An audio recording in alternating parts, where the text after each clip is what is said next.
Hello and welcome back to my channel. Today I'm going to be wrapping up my month of January.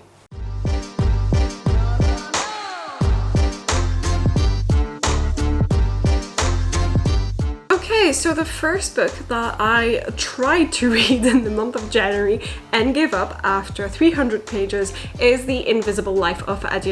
If you want to know why I DNF'd this book, you can go check my long-ass vlog where I try myself at it and then decide it's not for me. So The Invisible Life of Addie is written by V.E. Schwab, and it tells the story of this woman who's called Addie LaRue, and in the 1700s, I think, if I can't remember, in France somewhere, she makes a deal, a pact with a night god. She's told by this woman who knows everything about the old gods that if she, gives them a token or something like that, then she can kind of ask for something in return and make deals with them. But she tells her, don't ever make a deal with the gods that come out at night. And accidentally, Addie does exactly that, of course, otherwise we wouldn't have a story.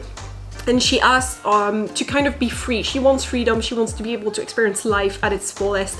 She is feeling trapped in her little town, in her little village in France, and she just doesn't want to marry this guy that she's being forced to marry, all that kind of stuff. But the way that the night god interprets it is that she's going to be immortal, but in order to be completely free and have no attachments whatsoever, no one will remember her. And this is exactly what happens. People don't remember her to the point that if they turn their heads and don't see her for a second and turn back to her, then they're like, who are you? Who are you again? So she's never able to build meaningful relationships with anyone. We follow two stories at the same time. The one of Addie, who is back in the 1700s in France, making that deal and learning how to live with it, and then, we skip some years and she's in Paris and doing this, etc. And then we're also in 2017 in New York, where she is currently, and there she meets in a bookstore this young man, and when she talks to him, she's like, okay, he's not gonna remember me. And then the time after, he actually remembers her, and so she's automatically like, why? What is going on? How come you, the only person in the entire freaking world, universe, and time who actually remembers my existence? So we're kind of following, I guess, their love story, and it's very romantic and prosy and just beautifully written. It's full of gorgeous writing, but I hated it. The reason why it's just not for me. The genre, first of all, I didn't realize it was mainly just romance. I thought maybe it was a little bit more fantasy and maybe would have a little bit more about her adventures and the way that she would visit the rest of the world. But we're kind of stuck in two places, really. She doesn't move that much around, or at least we're not told that she does. It's a fairly long book of over 500 pages, and when I reached page 300 and I was like, I don't want to pick this book up, I realized the pace is too slow for me. I'm not enjoying myself, and every time I have to pick it up, it's a struggle. It also kind of put me into a reading slump in the month of December, because I had originally started reading it then, but ended up giving it a proper shot only in January, and it still wasn't for me. So I feel like after 300 pages, I'm allowed to say, nope, not for me, good book, but just not mine. The second book that I read in January was The Honjin Murders by Seishi Yokomizo. I think it was written in the 40s or something like that, and it only got translated into English in 2019, so 2 years ago. And this is basically considered to be the equivalent of Sherlock Holmes type of stories in Japan. It's as famous as these in Japanese culture, from what I understand and from what it says in the summary and everything. And it was so much fun. This is a locked room murder mystery, and we are told everything, the story, from the point of view of the writer, who's telling us, I love locked room mysteries, and he actually lists us a bunch of others, which made me excited to read more of classic authors in English and in French and all of that. So basically this couple gets married, and the night after, the same night actually as they got married, they get murdered, and there's an entire family of guests there that are very suspicious, and a lot of them have their own reasons to want one or the other dead, so potentially they're all suspects. But the police is kind of struggling, and then enters Kentaichi, Kazuki Kindaichi, who is a private detective, kind of scruffy looking and not really looking the part, but actually brilliant and excellent at his job and at deducing things. And he solves the murder, obviously, and kind of like has a very Hercule Poirot type of big monologue at the end, explaining how everything was done, how it was possible to do this locked room murder, and who is actually the perpetrator. So this was just so much fun. I love that it's such a short book. It's only like 190 pages and it really just focuses on the case at hand, the mystery itself, rather than on anyone else's lives. Yet you get a very strong sense of each person's personality in this book, which was very well done and very well written. So I really enjoyed myself reading this and I rated it 5 stars. Definitely go check my complete vlog where I read this one and the next book on my list, which is The Sundown Motel by Simone St. James. And this was another murder mystery, I guess, but it's also got ghosts, so it's a little bit more supernatural in nature. This I also rated 5 stars. This tells the story of Viv Delaney in 1982. She wants to escape home because she hates it. She wants to go to New York, etc. But she ends up in this kind of crappy little old town, working as a night clerk in this motel called the Sundown Motel. At night she knows that there are ghosts that are coming out and she thinks that they are linked to the victims of some serial killer, because there's a lot of women who have died in this town and no one seems to really care or do anything about it, and everyone seems to think that these cases are solved or never to be solved. But she does care. And on the other hand, we have passages in 2017 from the point of view of Carly Kirk, the niece of Viv Delaney, who wants to investigate the disappearance of her aunt Viv. Because in 1982, in one night in November, Viv completely disappeared, leaving behind like her purse on the desk and everything, and no one ever found out what happened to her. They never found a body or anything like that. So Carly decides to go and investigate for herself, so she goes to the town of Fell, where the Sundown Motel is, and she ends up living in the same room as her aunt did and working the exact same job as the night clerk of the Sundown Motel as her aunt did. So both these women are kind of investigating their own mysteries and it's so interesting. It was just so much fun to read. A lot of it gave me vibes like Veronica Mars type of story, and if you like that kind of stuff then you will definitely enjoy this. This book definitely had some flows, and I think I preferred the passages in 1982 than the ones in 2017. But just go check my full vlog if you want to know more, and in general I loved it so much that I ended up rating it 5 stars. The next book that I read is Hush Hush by Becca Fitzpatrick, and this is as part of my series where I read 10 paranormal romance books because of a Goodreads list that is saying and claiming that these are the best paranormal romance series out there, and I hated it. I hated it so much. I rated it 1 star. I did finish it. I did manage to not DNF this book because weirdly it was very fast to read, but it was awful, like really bad. So this book tells the story of Nora Gray, who's a teenager, and at some point she is given a new biology partner. His name is Patch, which is a ridiculous name, and he kind of seems to be like the emo kid who just doesn't talk to anyone, doesn't like anyone, doesn't like being in school, and is kind of there. And he immediately starts teasing her constantly and kind of acting as if he knows that she's gonna fall for him. And she does, even though every freaking page or so when she describes him, it sounds like she's terrified of him and like she thinks he's a murderer and gonna kill her. So it's a great romance. Lovely, loved it, amazing. It felt a lot like a rip-off of Twilight, but compared to it, Twilight is an actual masterpiece. So that kind of gives you the vibes I had from this book.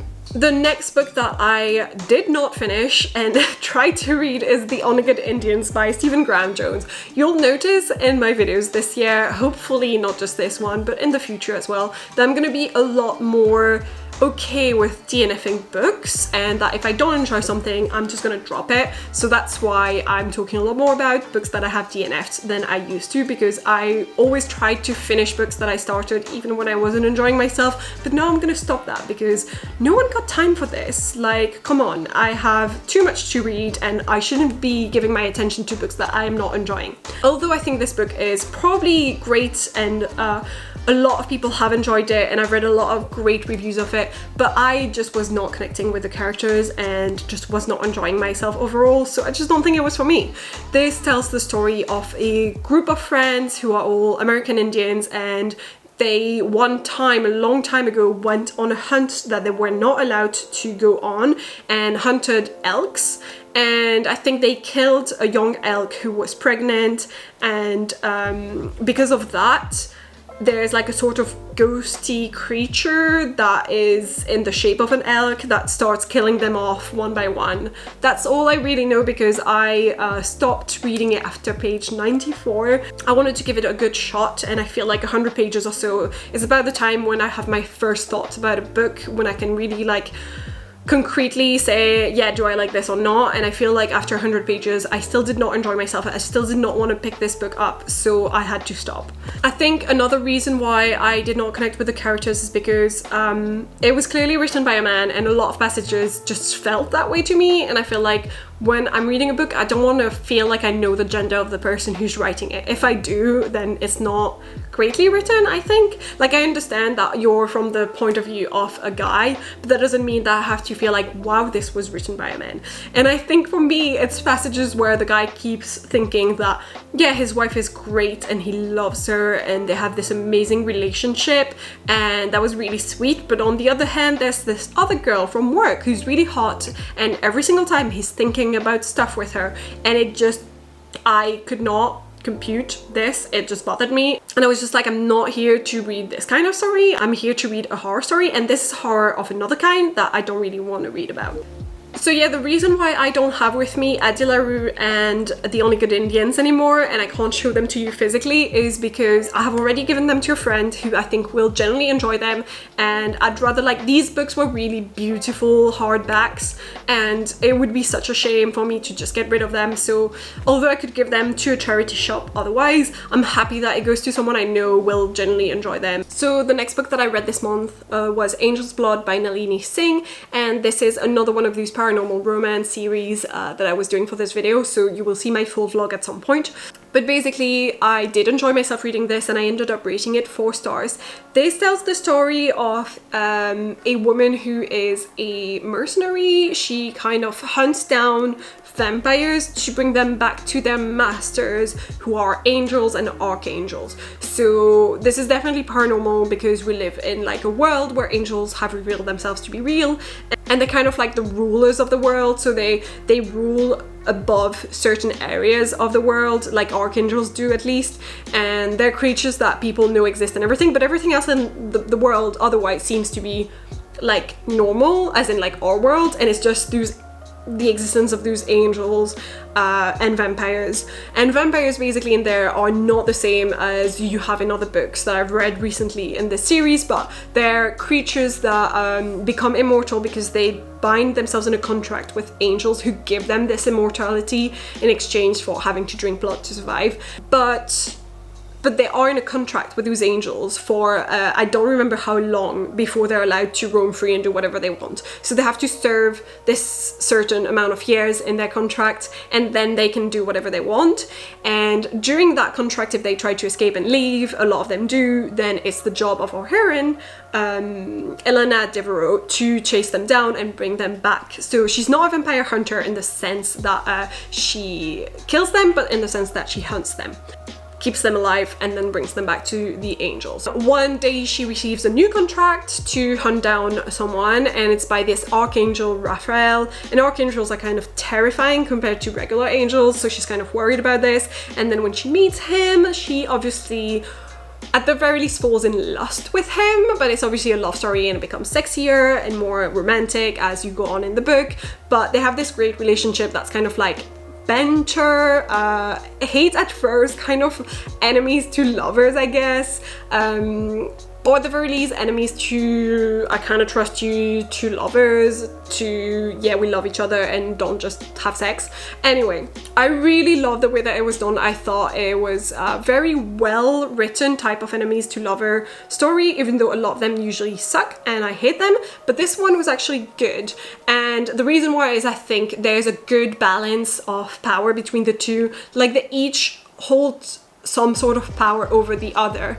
Unlike in Hush Hush, where it felt like it was completely unbalanced and unequal and Patch had like all the power, it feels here like Elena, even though she's a human and well, she's a vampire hunter and apparently it's like a different race altogether, but compared to the Archangel, who's meant to be 10 times more powerful than she is, she still holds some sort of power over him, and I really like that. The one thing that I disliked is the fact that this book had so much of like every single guy that she's talking to is obsessed with trying to get in her pants, and it got to be a little bit much. By the end I was just a little bit annoyed at it. I was like, okay, can you stop with this already, please? But other than that, I did enjoy myself reading it. It was a fast read, so I rated it 4 stars. And then finally, the last book that I read in the month of January is Magic Bites by Ilona Andrews. Same as part of this same vlog that I'm doing for Paranormal Romances, and I also rated this one 4 stars. I did enjoy myself, and I did overall like the main character, and a lot of the stuff made sense and was cool and fun to read about. But at the end of the day, there were some passages that did really bother me and kind of made me not want to read the next book in the series. I'm not gonna go too much into details, but here's the basic story. We are following Kate Daniels, Kate Daniels, who is a mercenary in a world where magic has appeared at some point, left a bunch of crap and creatures and all that kind of stuff, and then left the world again. And she lives in Atlanta, and basically she has magic, and a lot of other people do as well, and they use it to do things like she does, like being a merc, and kind of like hunt down any creatures that are wreaking havoc. But one day she's told that her guardian got killed, just got murdered, and she wants to investigate what happened and why and who did it. And so she goes into this case trying to figure out what is going on, and she's kind of half hired, I guess. She's not completely working for them, but she's hired by this guild. I think it's the guild. There's like 2 things. One is the guild and the other is the order, I think, and I always like mix them up in my head, so I'm not sure which one it is. But anyway, she works for them alongside them in order to kind of solve this murder. And as she does, she meets along the way this like pretty much the alpha of all the wares or something. His like title is the Lord of the Beasts, and his name is Curran, and he helps her along with her investigation. And basically that, I believe, is the main romance in the book, although it's a very, very slow burn, and it doesn't actually happen in this first book, and I think it happens later on. I did enjoy a lot of the banter they have and a lot of the gameplays that they have. Similarly to Angel's Blood, there's a lot of like, each of them holds a bit of power over the other, and it was kind of fun to read. Up until a certain point, and there's a certain scene in particular that really made me, I don't like this anymore. It's nothing offensive, but it was extremely frustrating and irritating to read. I don't know how else to explain that, so yeah, you can check my vlog once it's out where I'll explain a little bit more about it. Other than that, I just felt like this book was completely miscategorized and is really much more fantasy than it is paranormal. The reason why is the world feels absolutely different from our world, even though it's technically set in Atlanta. There's nothing that made me feel like we were in our universe. It felt like it was just completely different. At some point she rides a horse, and even that, just to me, it was like, she rides a horse, that's fantasy, I'm sorry. Like, unless she's in a fucking countryside farmhouse setting where there is a horse, in this case, it's like as a means of travel instead of a car. That's a fantasy setting to me. There's a lot more, but basically there was a lot of world building, lore and info dumping at the beginning that made me think this is fantasy and not paranormal. But I did enjoy it overall, and I ended up rating it 4 stars as well. So here we are.